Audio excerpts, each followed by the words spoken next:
for this will defile my holy places. I am the Lord who makes them holy. So Moses gave these instructions to Aaron and his son and all his descendants. Then, the Lord said to Moses, give the following instructions to the priest. Give the following instructions to the priest. The descendants of Aaron, a priest, must not make himself ceremonially unclean by touching the dead body of a relative. The only exceptions are closest.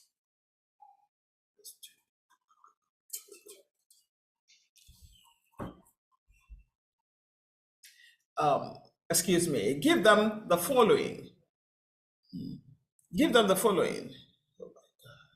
Give them the following instructions in all future generations. If any of your descendants is ceremonially unclean when he approaches the sacred offerings that the people of Israel consecrate to the Lord, he must be cut off from my presence. I am the Lord. If any of Aaron's descendants has a skin disease or a kind of discharge that makes him ceremonially unclean, he may not eat from the sacred offerings until he has been pronounced clean. He also becomes unclean by touching a corpse, or by having an emission of semen, or by touching a small animal that is unclean, or by touching someone who is ceremonially unclean. For any reason, the man who is defiled in any of these ways will remain unclean until evening. He may not eat from the sacred offerings until he has bathed himself in water. When the sun goes down, he will be ceremonially clean again and may eat from the sacred offerings, for this is his food. He may not eat an animal that has died a natural death or has been torn apart by wild animals, for this will defile him.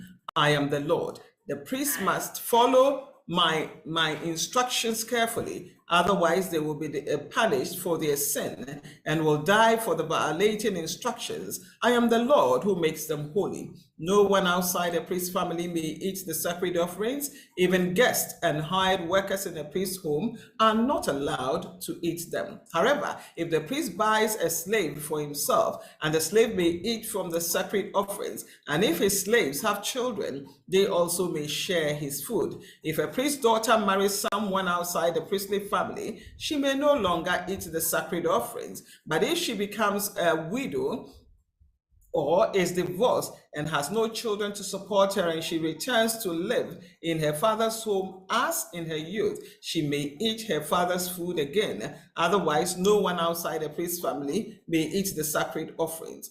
And any such person who eats the sacred offering without realizing it must pay the priest for the amount eaten plus an additional 20%. The priest must not let the Israelites defile the sacred offerings brought to the Lord by allowing unauthorized people to eat them.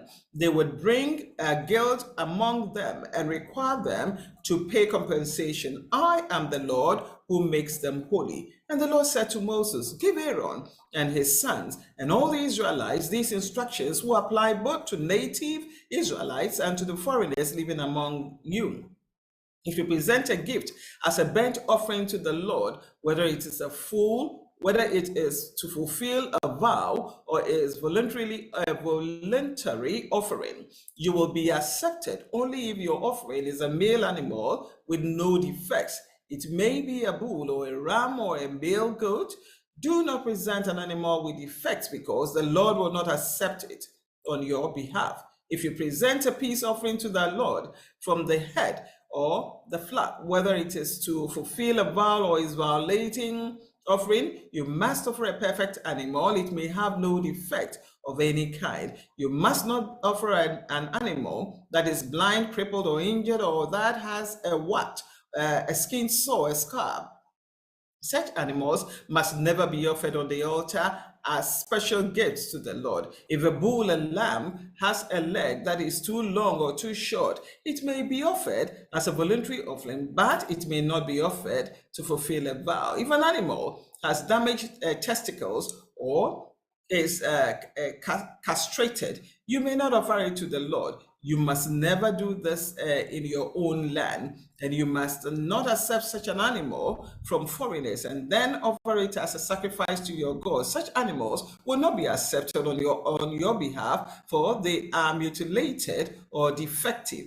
And the Lord said to Moses, when a calf, a lamb, or a goat is born, it must be left with its mother for 7 days. From the 8th day on, it will be accepted as a special gift to the Lord. But you must not slaughter a mother animal and her offspring on the same day, whether from the head or the flock. When you bring a thanksgiving offering to the Lord, sacrifice properly, so you will be accepted. Eat the entire sacrificial animal on the day it is presented. Do not leave any of it until the next day. I am the Lord, your God. You must faithfully keep all my commandments by putting them into practice, for I am the Lord.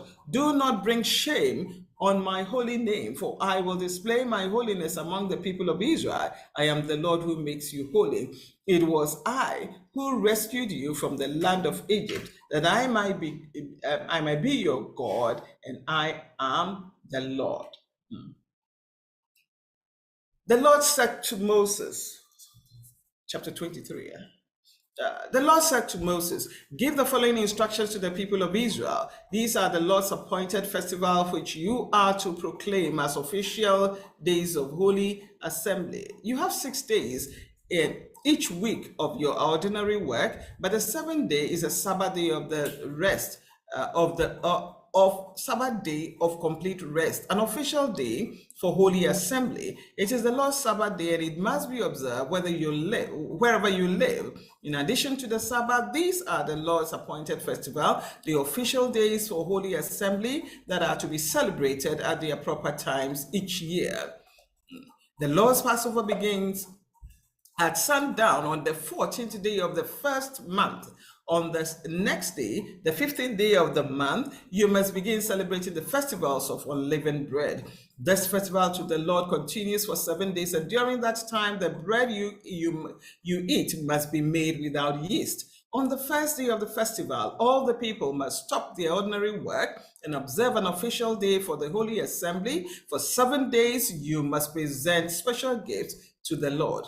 On the 7th day, the people must again stop all the ordinary work to observe an official day for holy assembly. The Lord said to Moses, give the following instructions to the people of Israel. When you enter the land I am giving you and I harvest its first crops, bring the priest a bundle of grain from the first cutting of your grain harvest. On the day after the Sabbath, the priest will lift up before the Lord, so it may be accepted on your behalf. On that day, on that same day, you must sacrifice a 1-year-old male lamb with no defect as a burnt offering to the Lord. With it, you must present a grain offering consisting of 4 quarts of choice flour moistened with olive oil. It will be a special gift, a pleasing aroma to the Lord. You must also offer 1 quart of wine